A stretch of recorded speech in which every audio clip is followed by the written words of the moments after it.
بلکہ سورۃ توبہ میں 3 ایسے لوگوں کا بھی ذکر کر دیا کہ جو جہاد کے اندر کوتاہی کے نتیجے میں اللہ ان سے ناراض ہوا، ان پہ عتاب آیا، تو 50 دن ان کو جو عتاب رہا، 50 دن کے بعد ان کی توبہ قبول ہو گئی۔ تو اللہ نے عملی نمونہ بھی دکھا دیا، دیکھو کچھ لوگوں سے ایسا ہوا بھی اور ہم نے معاف بھی کر دیا، تو تم سے بھی اگر کوئی کوتاہی ہو گئی تو پریشان ہونے کی ضرورت نہیں، تم بھی توبہ کر لو، استغفار کر لو، ہم تمہیں معاف کر دیں گے۔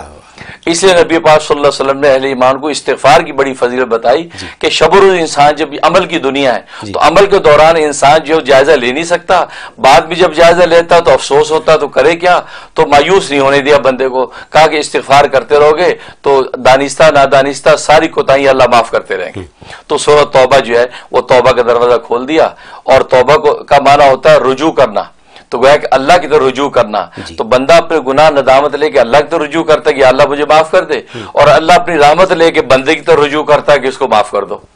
تو اس کے لیے معافی ہو جاتی ہے۔ اور اس کا ایک نام جو ہے وہ سورۃ برات ہے،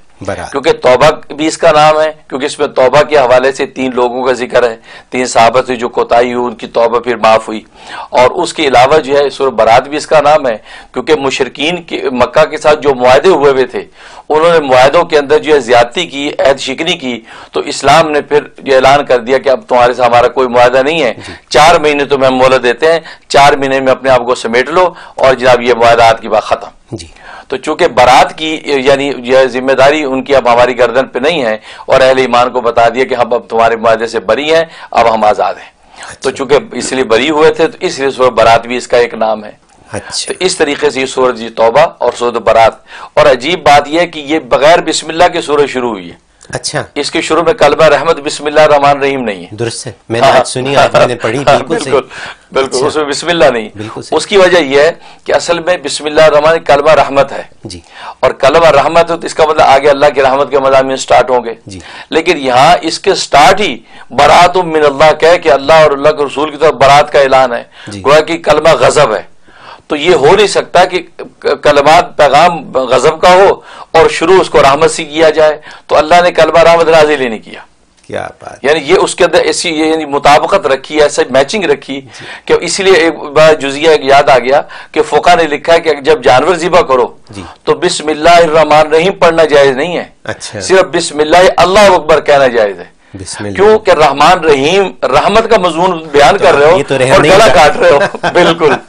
اس لیے کہا بسم اللہ اللہ اکبر کہو کہ شروع کر دو اللہ کے نام سے، تو اللہ اکبر، اللہ سب سے بڑا ہے۔ رحمان رحیم کہو گے تو وہ مضمون جو زبان سے کہہ رہے ہو عمل جو کر رہے ہو دونوں میں مطابقت نہیں ہوگی، درست ہے۔ تو بالکل اسی طریقے سے یہاں پر مضمون تو برات کا ہے اور شروع بسم اللہ سے کر رہے ہیں، تو رحمت کہاں ہے؟ اس لیے وہ بسم اللہ نازل نہیں ہوئی۔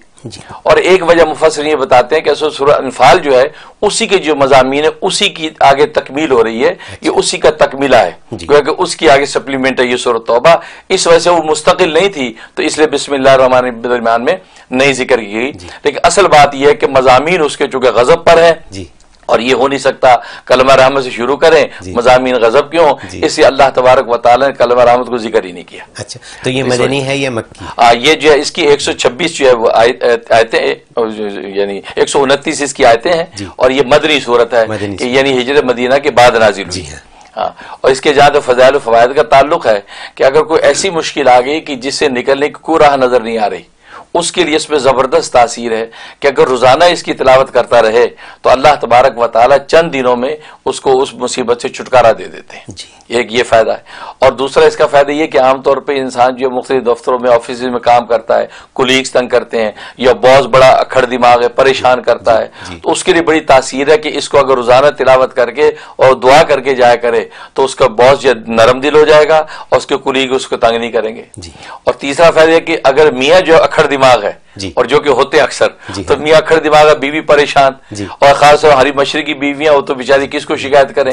تو اگر اکھڑ دماغ میاں ہے تو سورۃ توبہ پڑھ کے پانی دم کر کے اگر اس کو پلائیں یا اس کے کھانے پینے میں پھونک دیں، میاں بالکل موم کی طرح ہو جائے گا۔ اب آپ دیکھیے کہ ہمارے پاس یہ سوال کتنا آتا ہے، اور مجھے یقین ہے کہ آج بھی یہ سوال آئے گا بالکل کہ ہسبینڈ جو ہے وہ ٹھیک نہیں ہے یا بہیویئر ٹھیک نہیں ہے، بالکل، تو یہ ایک حل ہے کیونکہ اس کو آپ پڑھیں، اس کے مضامین اتنے جاندار ہیں، ایسے روبدار مضامین ہیں کہ دل دہل جائے، ایسی سورۃ توبہ کے مضامین ہیں. تو وہ پڑھ کے آپ پلائیں, میاں بالکل کام ڈاؤن ہو جائے گا. اور ایک اس کا لکھا ہے کہ اگر کسی حاکم وقت کے پاس پیشی ہے, عدالت میں مقدمہ ہے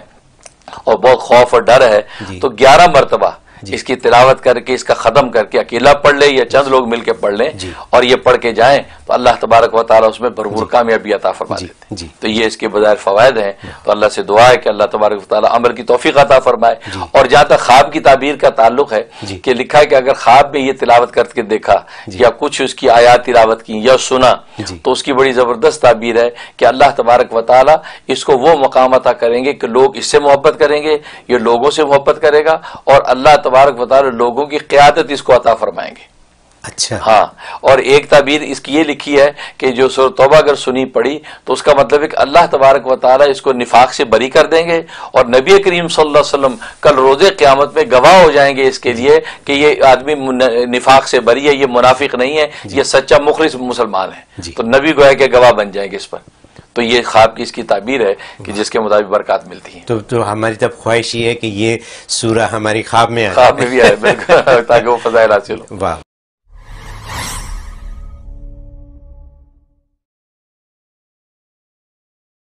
La la la la la la.